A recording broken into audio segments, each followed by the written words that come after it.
Hai, jumpa lagi dengan saya Iva Natasha di eh, channel Iva Natasha. Ya, kali ini eh, aku ingin sedikit berbagi cerita tentang pengalaman aku eh, semasa kecil aku ya. Mungkin teman-teman sebagian ada yang penasaran kehidupan aku di masa kecil. Ya, em, bukan aku ingin mengumbar masa kecil aku, bukan bukan juga aku ingin apa ya mendapatkan simpati dari teman-teman, tapi aku ingin berbagi sedikit pengalaman aku semasa aku kecil, kemudian eh, apa saja yang aku alamin, apa saja yang aku lakukan, kegiatan-kegiatan aku waktu masih kecil, itu saja sih. Dan aku berharap pengalaman aku ini bisa menjadi satu wawasan tambah satu tambahan wawasan buat kita semua, di mana kita itu harus bersyukur itu eh, dengan segala kondisi yang mungkin saat ini kita sedang hadapin gitu. Eh, atau kita merasa bahwa aku nggak seberuntung dia atau apa. Aku berharap kisah kecil aku ini boleh menjadi satu satu wawasan atau eh, satu perubahan di dalam hidup kita, bahwa apapun yang kita hadapin, apapun yang kita miliki saat ini itu boleh boleh eh, menjadi satu support tersendiri buat buat kita untuk selalu bersyukur. Bersyukur dengan oh ya, aku bersyukur eh, aku memiliki keluarga yang luar biasa. Setiap orang memang pasti punya kelemahan, setiap orang pasti punya kesalahan. Tidak ada manusia yang perfect, tidak ada keluarga yang perfect gitu ya. Tapi aku berharap eh, dengan berbagi pengalaman aku masa kecil ini bisa menjadi satu kunci untuk kita bisa bersyukur eh, dan menyadari bahwa yang kita miliki saat ini, yang kita alami saat ini, yang kita hadapi saat ini itu sudah jauh lebih baik gitu loh, seperti itu. Karena eh, tidak semua keluarga di luar sana itu seperti kita, seperti itu. Eh, Mungkin saat ini kita merasa sebagai seorang anak bagi yang masih eh, single ya, yang masih tinggal dengan orang tua gitu. Mungkin saat ini kita merasa bahwa eh, mungkin kita merasa oh kok orang tua gua begini, kok orang tua gua begitu gitu loh. Tapi eh, aku mau berbagi, semoga dengan mendengarkan kisah aku, pengalaman aku, membuat kalian menjadi lebih bersyukur lagi bahwa oh iya, aku bersyukur ya ternyata eh, meskipun seperti itu aku masih bisa hidup bersama dengan keluarga aku secara utuh. Atau misalnya yang saat ini orang tuanya sudah tidak tidak lagi utuh atau keluarganya tidak lagi utuh, pasangan kita tidak lagi utuh, tetap kita merasa bersyukur gitu loh. Apapun kondisi yang kita hadapi saat ini tetap bersyukur gitu. Oke, aku sambil makan ya. Aduh, sampai kering ini. Ntar aku oh, apa namanya, aduk-aduk dulu. Ini aku makan mie Korea yang super pedes. Ntar sambil aku makan dulu ya. Ini aku jam jam berapa nih? Mau jam setengah empat. Mau jam setengah empat. Ntar. Uh, Siva itu makan apa? Makan di Korea sayang.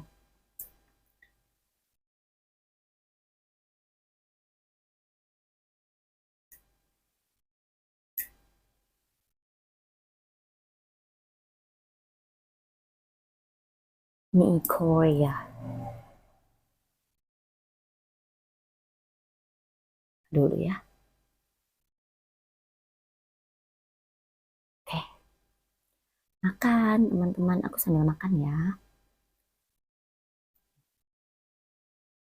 Hmm.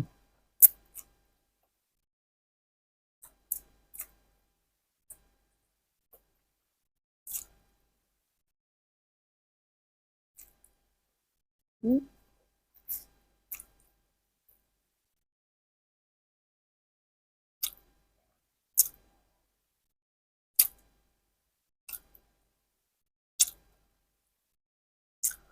Oh, pedas. Ya, jadi aku bilang,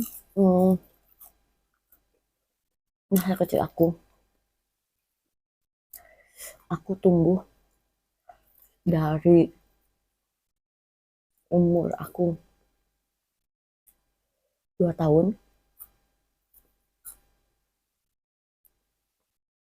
aku hidup di panti asuhan. Hah? Really? Yes. Really? Aku hidup di panti asuhan dan aku hidup nggak di satu panti asuhan aja. Kenapa? Kok bisa Eva eh, di panti asuhan? Ya, itulah realita hidup ya. Jadi orang tuaku berpisah,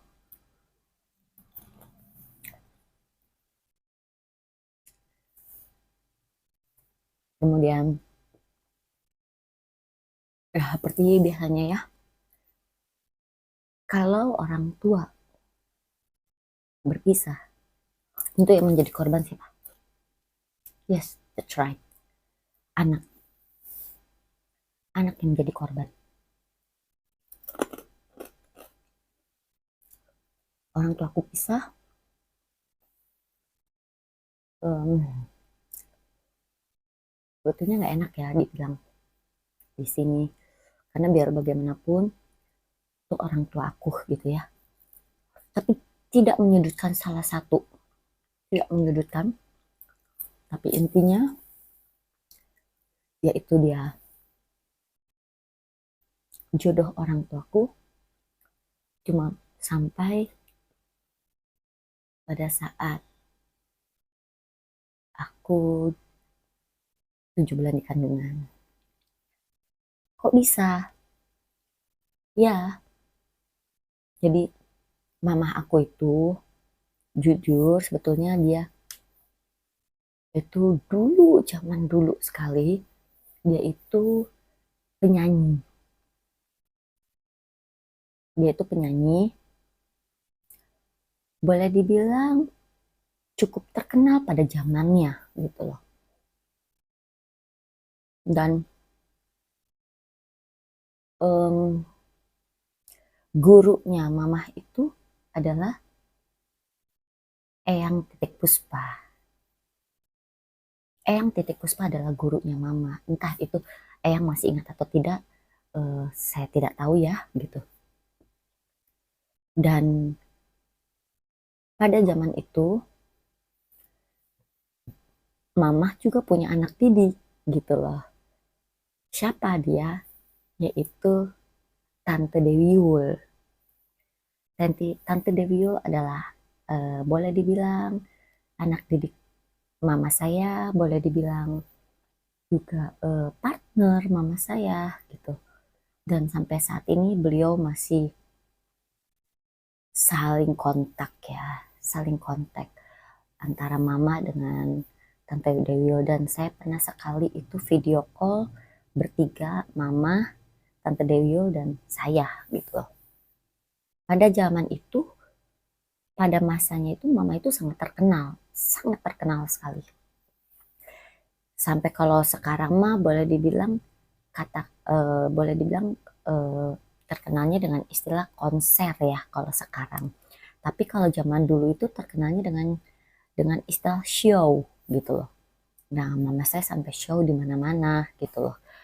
Nah, eh, ketemunya di mana sama papa? Ya ketemunya itu pada saat mama saya show gitu loh. Seperti itu di satu kota gitu. Kemudian em, singkat cerita mereka pacaran lalu menikah. Tapi zaman dulu, zaman dulu kalau foto itu memandang zaman dulu ya. Kalau zaman sekarang kan semua udah apa ya? Udah punya pandangan yang luas gitu. Kalau zaman dulu kan namanya manusia zaman dulu bagaimana ya produk lama gitu ya. Nah, itu berbeda gitu loh. Pengalamannya pun berbeda gitu ya. Nah, jadi zaman dulu pernikahan antara mama dengan papa ini tidak disetujuin. Tapi mereka bertahan hingga 12 tahun. Mereka bertahan 12 tahun. Aku makan dulu.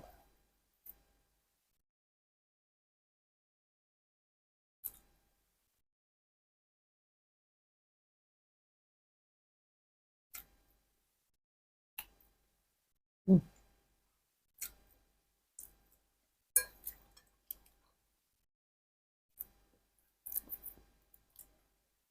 Kemudian eh, terus bisa bertahan 12 tahun itu kok bisa juga. Sayang dong, sudah dipertahankan. Ya, secara logika memang sayang. Cuman wanita mana yang mau hubungan asmaranya, hubungan rumah tangganya dimadu? Kalau zaman sekarang bilangnya pelakor ya. Mana ada yang mau?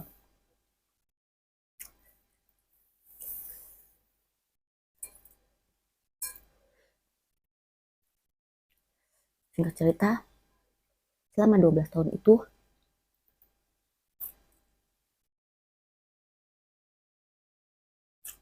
mama dimadu. Papa nikah lagi. Jadi setelah nikah sama mama, nggak lama papa nikah lagi. Mama adalah orang yang sangat percaya.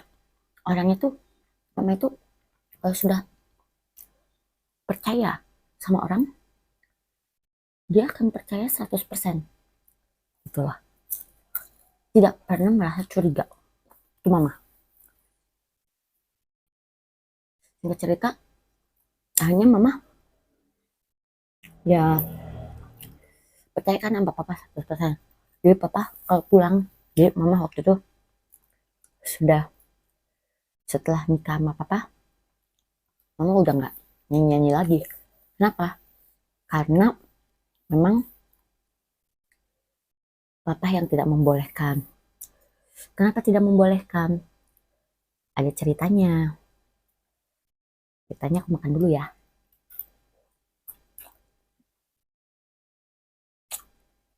Hmm, ini pedas deng. Pedas banget.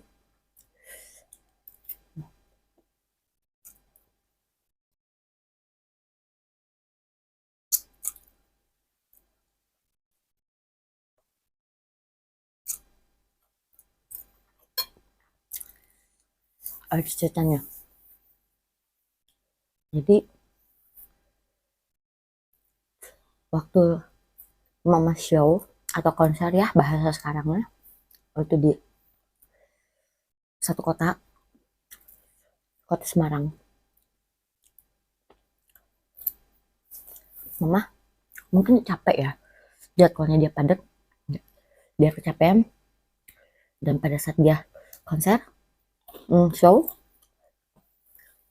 dia pingsan. Di atas panggung dia pingsan. Dan papa tahu,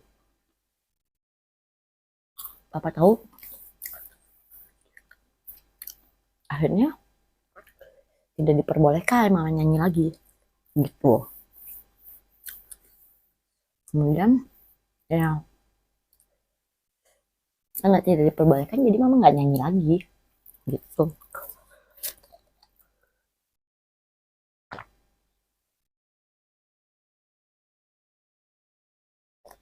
Dan mama fokus pada rumah tangga. Tapi biarpun mama fokus sama rumah tangga,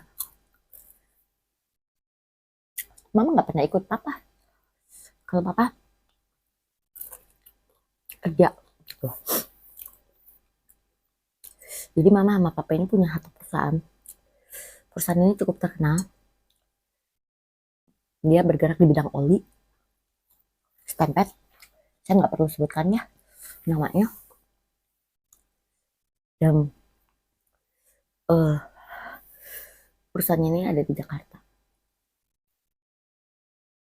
Perusahaan ini ada di Jakarta. Kemudian mama itu tinggalnya di Semarang pada saat itu.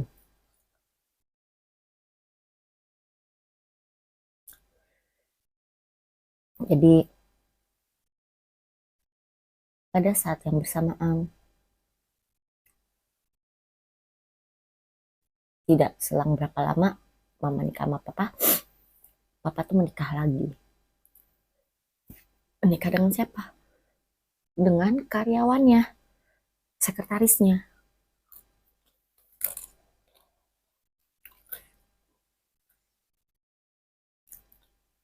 Lah, biasalah laki-laki kalau udah sukses,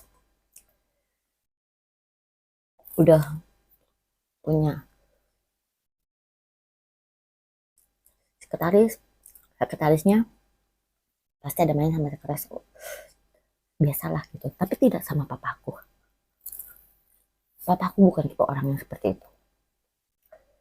Bukan tipe orang yang seperti itu, tapi kok bisa nikah sama karyawannya, sama sekretarisnya. Ya, karena pada saat itu sekretarisnya ini dari kota dan kampung yang sama kebetulan dengan papa saya, yaitu Bangka. Dan yang menyuruh papa saya menikah lagi adalah orang tua dari papa saya. Gitu. Karena memang mereka tidak menyetujui pernikahan antara mama dengan papa saya gitu. Jadi ketika ada yang ibaratnya mah satu suku ya, Bangka. Jadi dia ya setuju gitu. Bahkan boleh bilang support gitu. Dan mereka lah yang menikahkan mama. Menikahkan papa. Nikah di bawah tangan? Nikah siri? No. Tidak. Bukan nikah siri. Mereka nikah secara resmi, nikah secara negara, nikah besar-besaran, pesta besar-besaran. Saya nggak tahu ya, kenapa bisa seperti itu. Mungkin zaman dulu masih bisa ya. Kalau zaman sekarang kan tidak bisa ya. Kalau belum bercerai dengan istri sahnya dia yang pertama, atau belum ada persetujuan dari istri pertamanya, mungkin nggak bisa ya gitu. Tapi kalau zaman dulu entah zaman zaman dulu tahun 80-an atau 70-an mungkin masih bisa ya seperti itu gitu tuh, meskipun uh, tidak diketahui oleh istri pertamanya, istri sahnya mungkin bisa gitu loh ya. Gak tau lah pokoknya ya, karena aku bukan produk tahun 70-an gitu. Aku lahir tahun 80-an, tapi aku bukan produk tapi tahun 80-an itu aku kan baru lahir ya gitu loh. Jadi aku belum mengerti gitu loh ya. Nah, singkat cerita, jadi papa itu kalau pulang ke rumah, mama kebetulan waktu itu tinggalnya di Semarang. Mama tinggal di Semarang, jadi papa itu boleh dibilang pulang pergi lah ya dari Jakarta, Semarang, Jakarta, Semarang gitu kan.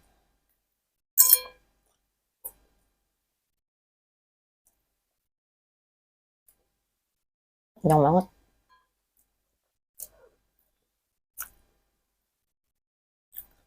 Semarang. Dan eh mama pikir ya namanya pekerjaan ya wajar. Jadi papa itu kalau pulang ke rumah paling lama seminggu. Seminggu atau ya 3 hari. Ini paling lama seminggu. Nanti di Jakarta 3 bulan. Nanti pulang lagi. Ya begitu aja lah seterusnya. Alasannya dia ada meeting. Kerjaan di sana sibuk, ramai, padat. Ya mama sih nggak curiga. Karena pada dasarnya mama memang bukan tipe istri yang mengekang suami atau yang curigaan gitu. Tidak, bukan. Singkat cerita, pada saat itu papa pulang ke rumah.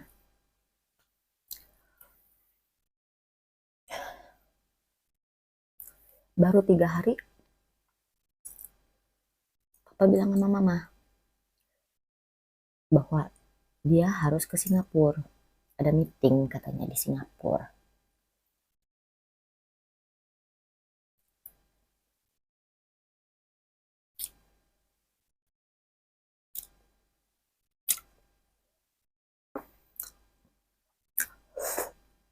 Nah, seperti biasa, tanpa curiga mama percaya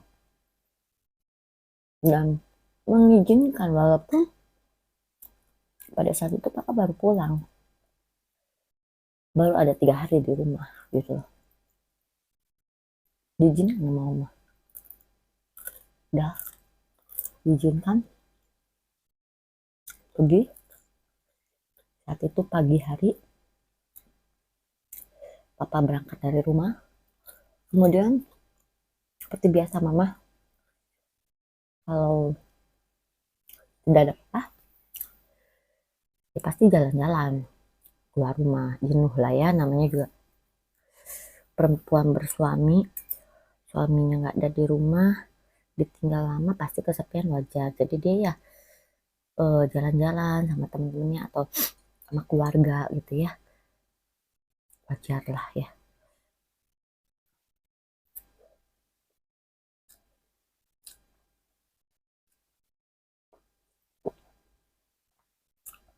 Akhirnya mama pergi tuh. Setelah papa pergi nggak berapa lama lah ya, papa pergi pagi, nggak berapa lama, agak siangan dikit lah gitu tuh, mama keluar didampingin sama keluarga.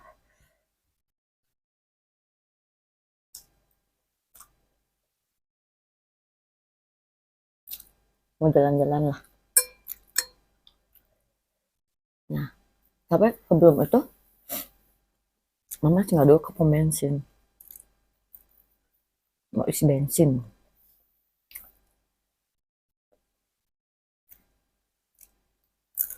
Terus waktu pas isi bensin tanpa sengaja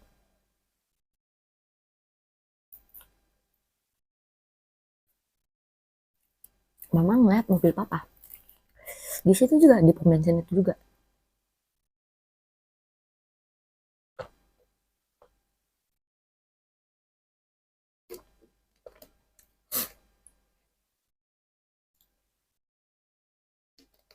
Di pom bensin itu juga gitu tuh.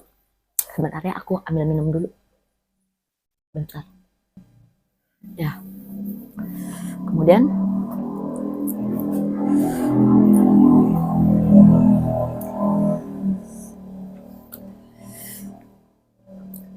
Mama merasa curiga. Mama bilang, kok itu kayak mobil suaminya gitu lah. Ngomong ke keluarganya. Oh itu kayak mobil suaminya ya. Sebutlah nama papa saya ini A. Saya tuh kayak mobilnya si A gitu.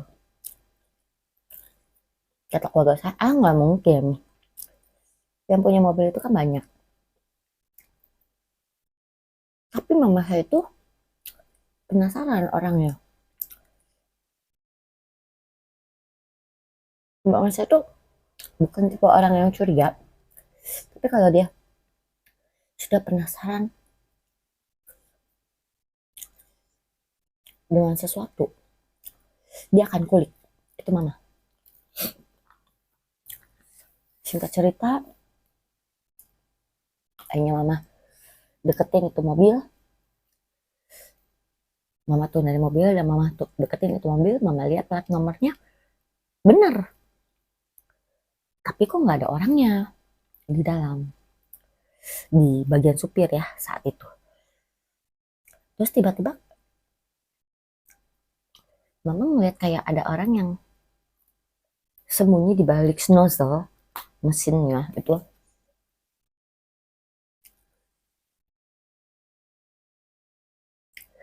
Perutnya buncit kan, papa itu perutnya buncit. Perutnya buncit, sembunyi-sembunyi. Mama bilang, loh kok itu kayak si A gitu kan. Disamperin lah sama mama. Benar ternyata si A. Kaget kan mama. Mama terus ngomong, loh kok masih di sini? Bukannya kamu tuh mau ke Jakarta, terus ke Singapura, katanya mau ada meeting gitu. Dengan gelagap, ya orang kalau bohong pasti ketahuan ya. Dengan gelagap, ya iya, curiga lah. Mama terus lihat lah itu ke dalam mobil di belakang gitu, di posisi di jok belakang gitu tuh. Mama lihat, oh ada perempuan.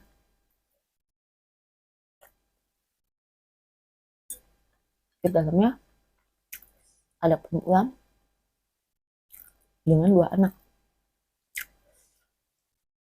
Dan ternyata anak itu usianya yang satu udah 7 tahun, yang satu 5 tahun usianya, cewek dan cowok. Wah, mama tanya itu siapa? Gelagapan, papa. Hanya mama nggak basa-basi lagi. Mama buka itu pintu.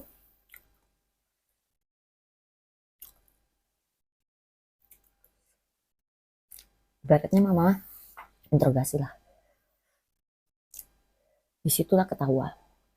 Akhirnya mama minta divorce. Mama minta cerai. Bisa. Papa nggak mau. Papa udah minta maaf sama mama. Papa nggak mau. Tapi perempuan kalau udah tersakitin, dia udah berusaha semaksimal mungkin menjaga keutuhan rumah tangganya. Dengan dia menjaga kepercayaan suaminya ketika suaminya tidak ada di rumah. Dia berusaha menjaga sedemikian rupa. Tapi dia ternyata dihianati, disakitin ya. Mau gimana gitu loh. Hati nggak bisa dibohongin kan gitu loh. Secinta apapun perempuan, secinta apapun mama sama papa saya, tapi kan hatinya udah sakit, nggak bisa gitu loh. Mama mama saya itu kan bukan bukan orang yang bodoh gitu ya, yang mau terus bertahan dengan hati yang sakit, tidak gitu tuh. Ya udah mama minta caranya dengan segala kondisi dia yang belum siap gitu. Dia belum siap dengan perceraian gitu loh. Dia belum siap dengan eh, segala yang harus dihadapin gitu. Tapi dia sudah terlanjur sakit. Sakitnya apa? Sakitnya itu dia boleh dibilang double dosis. Kenapa aku bilang double dosis? Ya, sakitnya mama itu double dosis hatinya. Kenapa? Satu, bayangin dia di madu selama 12 tahun tidak ketahuan. Papa sampai punya anak dua. Sementara mama sebagai istri pertama waktu itu punya anak hamil digugurin. Disuruh papa, alasan papa belum siap karena dia masih suka pergi-pergi keluar kota. Nanti papa sama mama sama siapa ini itu segala macam alasannya. Hamil lagi, digugurin lagi dengan alasan yang sama gitu loh. Dan yang terakhir aku gitu loh. Aku juga mau digugurin tapi untungnya mama mempertahankan karena mama pikir begini, hmm,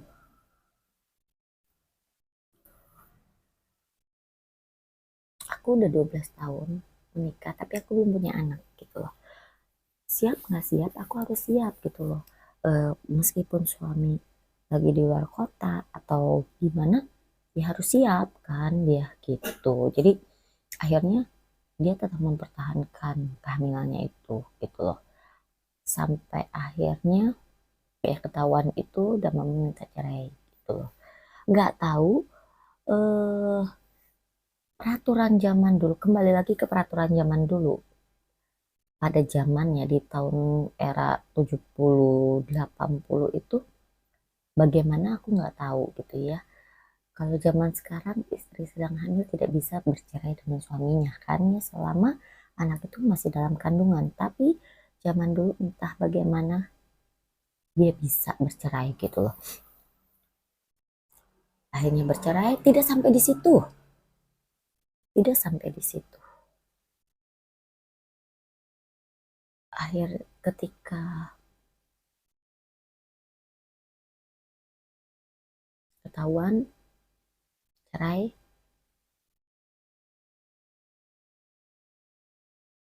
aku juga sempat ditaruh di panti asuhan kan. Sebelumnya itu ya waktu pas ketahuan itu posisi mama itu kan sedang hamil ya. Sedang hamil 7 bulan. Dan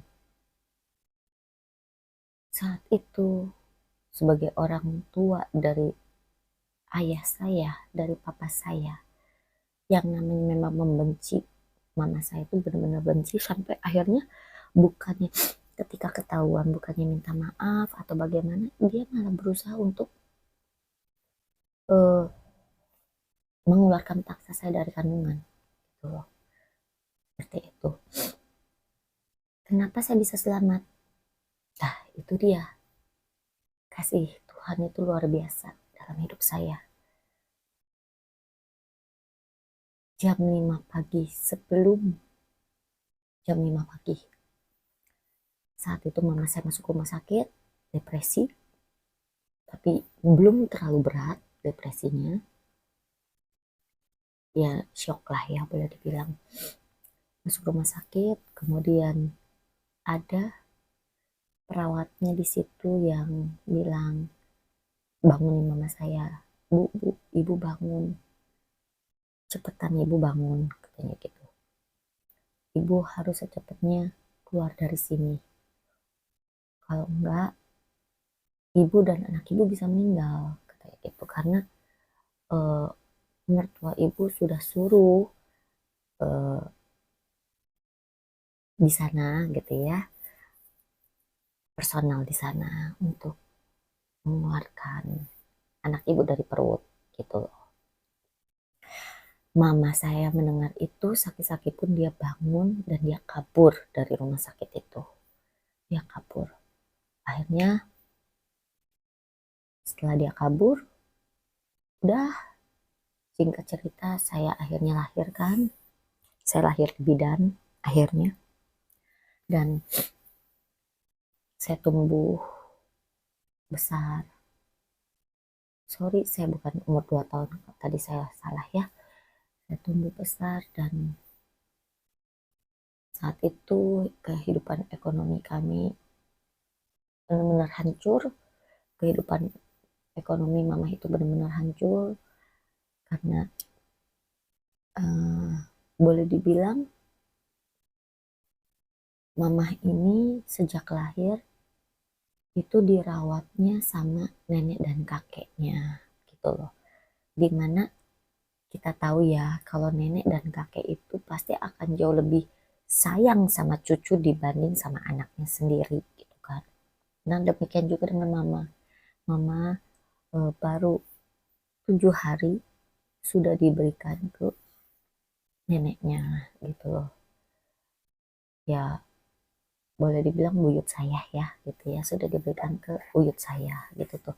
Akhirnya dijadikanlah dia kayak anak bungsu lah gitu ya. Dijadikan kayak anak bungsu, disayangnya luar biasa gitu dengan 11 tante dan omnya gitu, dengan 11 anaknya Uyut ini yaitu tante dan omnya ini. Dia seperti bagaikan ya bagaikan putri lah gitu loh ya, di putri kecil yang benar-benar dimanja gitu tuh. Jadi ketika dia menikah pun kemudian dia bercerai, ya dia shock gitu tuh. Dia tidak tahu apa yang harus dia lakukan karena dia tidak pernah merasakan kesakitan gitu loh. Dia tidak pernah merasakan yang namanya sakit hati atau apapun, dia tuh nggak pernah gitu loh. Jadi ya akhirnya makanya ketika dia bercerai hidupnya berantakan gitu. Meskipun dia ada baby tapi hidup dia berantakan gitu loh. Berantakannya dalam arti kata bukan yang negatif ya. Berantakan dalam arti kata dia tidak tahu bekerja, dia tidak tahu mengumpulkan uang. Jadi ketika dia bekerja, dia mendapatkan uang saat itu juga habis. Dia karena dari dulu hidup dia nggak pernah sulit gitu loh. Dia nikah sama papa saya pun pada saat mama saya juga sudah terkenal kan, sudah ada uang dan apapun yang dia mau itu selalu tersedia gitu tuh. Ketika nikah sama papa saya pun demikian. Hidupnya itu meskipun sudah tidak menjadi penyanyi lagi, tapi hidup dia itu tidak pernah berkekurangan gitu loh. Keseharian dia cuman kerjanya belanja, makan-makan sama teman-temannya, belanja, makan-makan sama teman-temannya, happy-happy aja gitu loh. Jadi dia tidak pernah pusing dengan keuangan gitu. Jadi ketika bercerai dengan suaminya, ya dia kaget gitu kan. Apa apa papa saya tidak memberikan eh, pegangan? Memberikan. Papa saya belikan rumah beserta fasilitasnya lengkap, bahkan 3 rumah. Anak cuma satu, tapi dikasih 3 rumah. Saya bilang cukup bertanggung jawab. Cuman mama memang namanya orang depresi ya gitu ya. Jadi pada saat itu banyak sekali bukan dari keluarga tapi dari orang-orang sekitar di luar keluarga itu yang memanfaatkan dia gitu loh. Bukan juga dari eh, sahabat atau teman-temannya, tidak, bukan gitu. Tapi dari lingkungan dia, lingkungan di luar keluarga gitu, lingkungan di rumahnya itu gitu tuh yang memanfaatkan. Seperti misalnya mama tidak punya uang, kemudian pengen pengen apa namanya beli beras, nggak ada uang, akhirnya dia dimanfaatin, dia pergi ke warung, saya tidak perlu sebutkan ya suku apa atau apapun itu, dia pergi ke situ dan orang ini tahu bahwa mama saya sedang mengalami depresi. Dia dengan tega menukarkan sertifikat rumah dengan 1 kilo beras. Mama saya oke-oke aja, oke, yang penting bisa makan. tanpa berpikir panjang. Ya, namanya juga orang depresi ya gitu ya. Tidak pikirannya itu tidak sehat gitu loh ya. Jadi apapun ya udahlah, oke oke, jalan pintas gitu loh. Singkat cerita sampai harta habis. Harta habis. Akhirnya ya udah mau gimana lagi gitu loh. Ya, sampai akhirnya ya emangnya papa udah cuman cukup kasih itu aja peninggalannya setelah bercerai, nggak ngebiayain saya. No, no, dia tetap membiayai saya, tetap.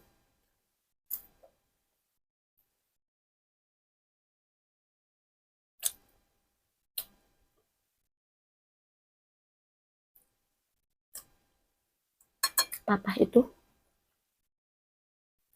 tiap bulan selalu memberikan uang susu, uang perawatan saya. Kalau dengar saya sakit, beliau langsung kirim uang untuk berobat. Ibaratnya nih zaman sekarang, berobat cuma 100.000, tapi dia kirim sampai 5 juta.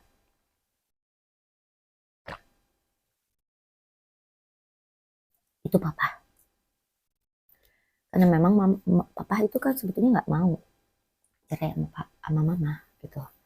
Dia masih sangat sayang sama mama. Cuma memang ketidakberdayaan dia,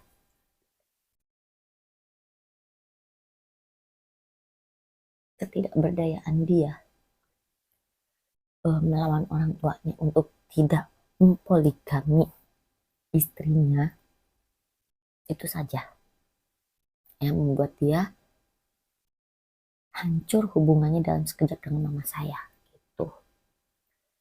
Kemudian susu di rumah itu nggak pernah kurang saya. Boleh dibilang waktu saya bayi itu mama saya tuh bisa sampai buka toko susu seperti itu. Terus kenapa kok saya bisa di panti asuhan? Kan tetap papa itu membiayai saya. Nah, begini teman-teman ceritanya.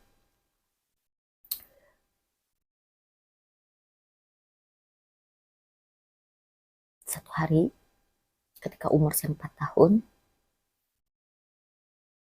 saya sakit.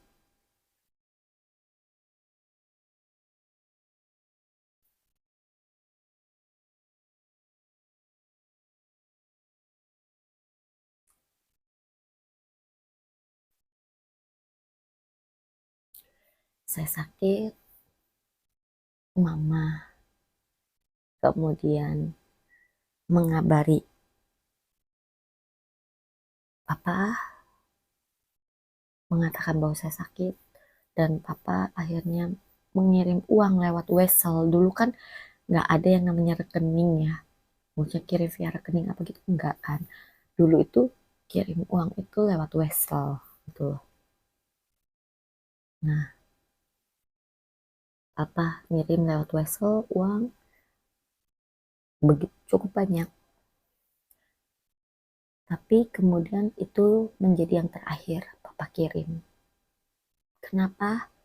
Karena ketahuan sama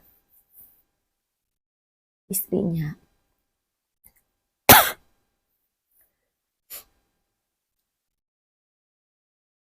yang menikah dengan papa setelah mama gitu. Ya ya istrinya yang sekarang lah ya, mau dibilang ketahuan. Dan itu semua sejak ketahuan itu harta milik papa dipindah alihkan menjadi milik dia, dan rekening papa dia yang pegang. Seluruh keuangan keluar masuk dia yang pegang. Jadi papa tidak bisa lagi menafkahi saya gitu loh. Alhasil mama memutuskan untuk pergi ke luar negeri jadi TKW. Saat itu mama pergi ke Singapura dan saya dititipkan di salah satu panti asuhan di kota Madiun. Saya bersyukur kalau saat itu seperti saat ini, mungkin sudah banyak anak-anak yang hilang. Karena panti asuhan di sana itu yang saya tempatin itu boleh dibilang terbilang agak bebas. Bebasnya gimana? Ya, anak panti atau siapapun itu bisa keluar masuk dengan bebas gitu loh. Tidak ada filter, tidak ada penyaringan, tidak ada penjagaan yang ketat gitu loh. Jadi siapapun bisa keluar masuk ke panti asuhan itu gitu dengan bebas. Anak-anak pun bisa keluar masuk pergi kemana aja dengan bebas gitu loh. Seperti itu. Dan di panti asuhan itu kami makan cuma sehari sekali. Kami makan cuma sehari sekali. Kalau kalau pagi makan, siangnya, sorenya nggak makan. Kok tahan ya kami ya? Bisa nggak makan? Kata siapa kami tahan? Kalau teman-teman mau tahu, saat itu kami menahan makan dan menahan lapar itu dengan kalau pagi kami makan, siangnya kami pulang sekolah, kami lemparin pohon asam, asam yang panjang-panjang itu ya. Kami lempar pohon asam dan yang kalau yang udah mateng pasti jatuh. Kami kumpulin, itu yang tiap hari kami lakukan. Ada sekres kecil kami bawa pulang, kami makan bareng-bareng gitu loh. Itu yang kami lakukan. Dan kemudian minum pun kami pada saat makan aja. Makanya kalau pas siang dan sore kami haus, kami cuma minum dari keran, keran yang kayak gimana, keran yang berlumut. Itu yang kami lakukan.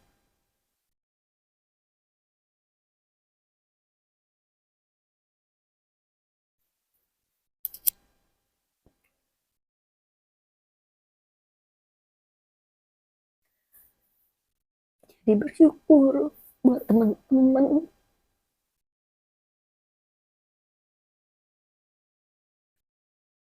Ya walaupun keluarganya tidak utuh atau ekonominya tidak sebaik yang orang lain, bersyukur kalau kalian masih bisa makan walaupun cuma sama nasi. Bersyukur kalian tidak merasakan seperti saya yang hanya makan menahan lapar dengan makan asam.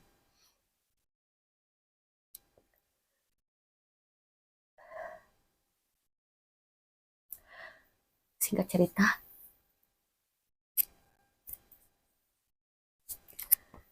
gak tahu wabah apa yang terjadi saat itu, entah itu di luar panti asuhan juga ada atau tidak. Yang jelas di panti asuhan itu banyak sekali yang meninggal. Terakhir itu saya dengan teman saya, dan teman saya baru saja meninggal sehari sebelumnya. Saya kalau tidak cepat-cepat dibawa kabur sama mama, mungkin saya juga meninggal gitu. Panas saya tuh udah 41 derajat, udah panas banget gitu loh. Tapi pagi-pagi jam 5 subuh, mama pulang dari Indonesia langsung jemput saya, mau kabur. Itu borok semua saya. Saya borok semua. Hanya dirawat sama mama, dirawat ada 2 bulan, dibersihin lukanya apa segala macam, dan mama masukin saya ke panti asuhan yang ada di Bandung. Mama berangkat lagi, waktu itu mama berangkat ke Jerman. Lalu bagaimana, apa mama nggak kapok taruh saya di panti asuhan kalau saya nggak makan lagi? Beda, panti asuhan di sini, panti asuhan di Bandung, saya bisa makan sehari 3 kali, dapat snack pagi dan sore. Seperti itu. Dapat snack pagi dan sore. Jadi untuk makan kami berkelimpahan. Tapi satu hal yang menjadi pembelajaran buat saya, untuk saya tetap bersyukur saat itu adalah saya boleh ada di panti asuhan itu.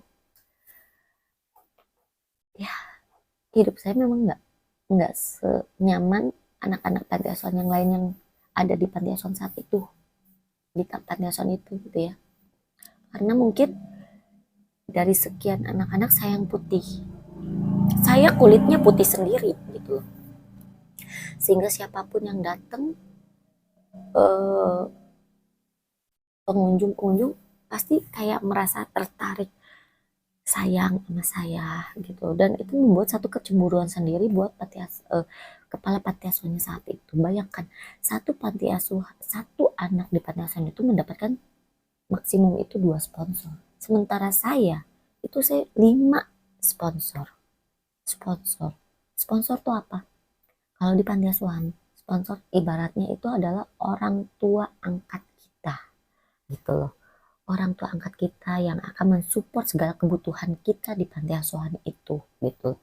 5 dari luar negeri dan 1 dari Indonesia, yaitu dokter. Kemudian timbullah rasa kecemburuan di kepala panti asuhannya. Mungkin ya karena dia punya 2 anak, tapi anaknya tidak seperti saya gitu lah. Ya mungkin kan orang-orang mikirnya kan, ah udah ini kan ada orang tuanya gitu loh, ya kan, seperti itu. Akhirnya dicari-carilah kesalahan saya. Kalau saya ada yang tengok, pulangnya pasti saya disiksa. Kalau nggak dipukulin, pokoknya dicari-cari aja kesalahannya, saya tuh dicari-cari gitu loh. Sampai akhirnya saya trauma. Kadang orang tua angkat saya yang dari Bandung, yang dokter ini datang ke panti pengen ketemu saya ngumpet. Bener-bener yang namanya ngumpet tidak bisa sampai tidak bisa ditemui itu benar-benar gitu. Karena apa? Saya takutnya di disiksa lagi gitu loh, sampai sebegitunya gitu loh. Jadi singkat cerita, akhirnya mama pulang ke Indonesia dan ambil saya kembali gitu loh dari panti asuhan itu gitu. Kehidupan saya di panti asuhan itu penuh ketakutan. Hidup kami nyaman, bisa makan, tapi hidup saya penuh ketakutan. Itu yang saya alami. Tapi saya bersyukur dengan saya pernah tinggal di panti asuhan, saya bisa berbagi cerita sekarang ini dengan kalian gitu loh. Untuk apa? Untuk pengalaman, supaya apa? Supaya kalian bisa bersyukur. Oh ya, saya bersyukur ya, hidup saya tidak seperti Iva gitu loh. Meskipun saya kondisi seperti ini, meskipun saya kondisi seperti itu, meskipun keluarga saya seperti ini, keluarga saya seperti itu, tapi saya masih jauh lebih baik hidupnya dibanding Iva pada saat itu gitu loh. Saya ingin seperti itu. Dan bersyukurlah buat teman-teman yang tidak merasakan seperti saya sekalipun juga bersyukur karena saya pernah tinggal di panti asuhan. Tidak semua bisa menikmati bagaimana rasanya tinggal di panti asuhan, tapi saya diberi kesempatan untuk tinggal di panti asuhan, untuk bisa berbagi cerita dengan kalian gitu loh. Seperti itu. Saya juga bersyukur gitu loh. Jadi ya, sayangi orang tua kalian, sayangi keluarga kalian. Bila kalian masih bersama dengan keluarga, syukuri apapun, syukuri apapun yang kalian alami, yang kalian terima, yang kalian hadapi, syukuri. Beda kalau misalnya yang kalian hadapi hal yang negatif, ya beda ya gitu tuh. Tapi kalau cuma sekedar saya makannya itu lagi, tempe lagi, atau tahu, bersyukur, bersyukur. Meskipun tempe lagi, tapi kalian tetap masih bisa makan dengan nyaman. Kalian masih tetap bisa berkumpul dengan keluarga. Bersyukur. Seperti itu. Ya, itu aja sih kisah hidup saya. Ya, semoga ini bisa menjadi inspirasi, bisa menjadi wawasan, dan juga bisa membuat kalian itu bisa mensyukuri dengan apapun yang kalian hadapi saat ini gitu loh. Oke, sekarang aku mau lanjut makan dulu. Aku mau lanjut makan. Ini makanku ini pedas sekali.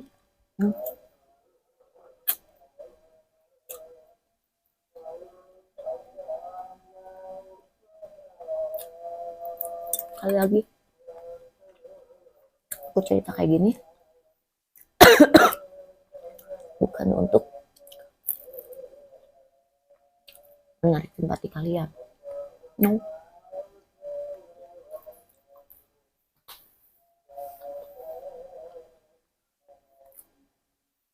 Aku hanya ingin berbagi pengalaman aku aja sama kalian.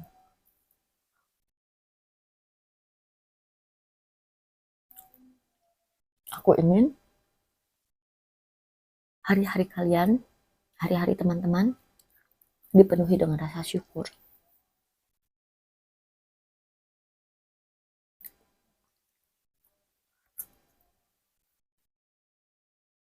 Kalau kalian yang udah berumah tangga, suaminya hanya bisa memberikan kalian makan sama ikan asin, syukurin. Atau suaminya hanya bisa memberi kalian makan sama kerupuk, syukurin.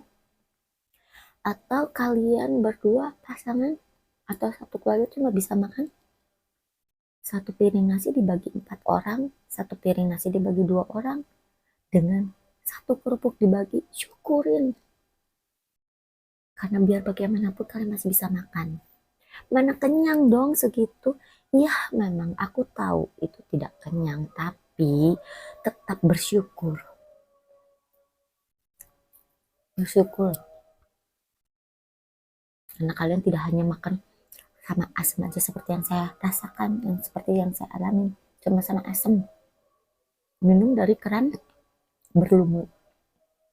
Seperti itu sih yang aku rindu dari kalian, supaya kalian mensyukuri apapun selain hal negatif ya, kalian syukurin semuanya.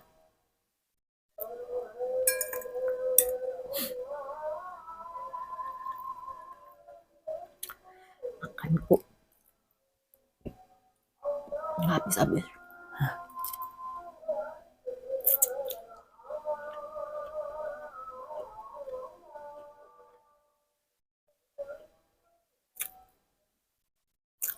hmm. Hmm. Aku nih belum tidur, aku mau bikin video durasi 1 jam tuh baru sekarang bisa tercapai. Karena kalau ada bocil belum tidur, ya pasti ngaruncing, ngeganggu terus, jadi aku nggak bisa bikin video sampai 1 jam.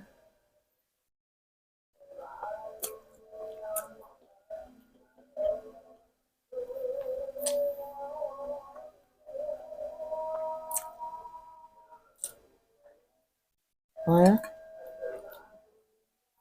sekarang baru bisa, dan itu pun nunggu si bocil tidur.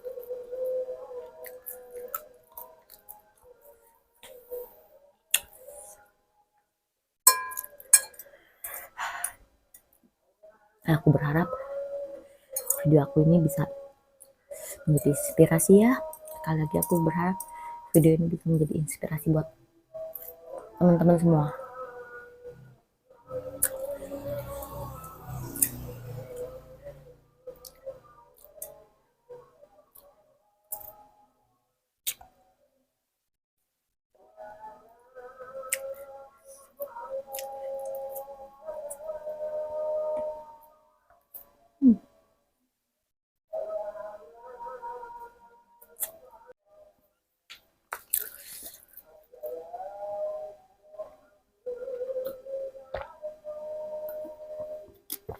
Pedes.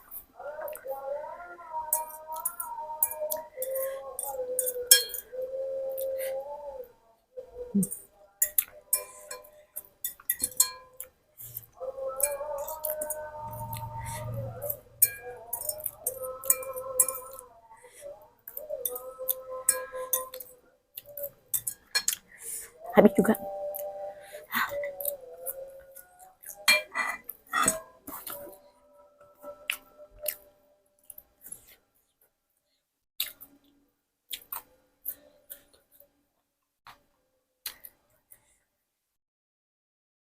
Pedes juga ya.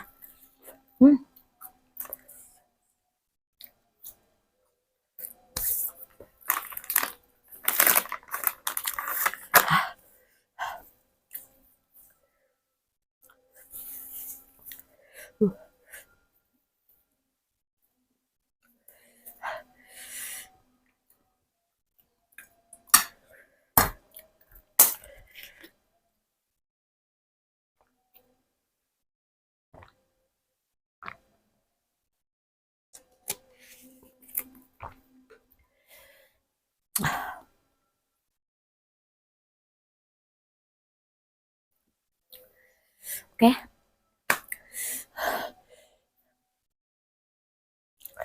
videoku sampai di sini aja. Semoga apa yang tadi aku bagikan, apa yang tadi aku ceritakan boleh menjadi pengalaman. Nah, aku sampai susah ngomong, saking pedesnya. Boleh menjadi uh, penyemangat untuk kita selalu bisa bersyukur. Dan sekali lagi aku mengucapkan terima kasih buat teman-teman semua yang sudah nonton channel aku, Eva Natasha. Jangan lupa kalau kalian suka dengan video aku, di like, subscribe, dan jangan lupa bagikan sama teman-teman kalian semua ya, agar semakin banyak orang yang tahu dan mendukung channel aku supaya aku tambah semangat dan lebih bersemangat lagi dalam uh, uh, bikin video gitu loh. Dan jangan lupa nyalakan lonceng agar kalian semua tahu video terbaru aku. Oke? Tetap jaga kesehatan. Salam hangat dari aku, Iva Natasha, dan bye-bye.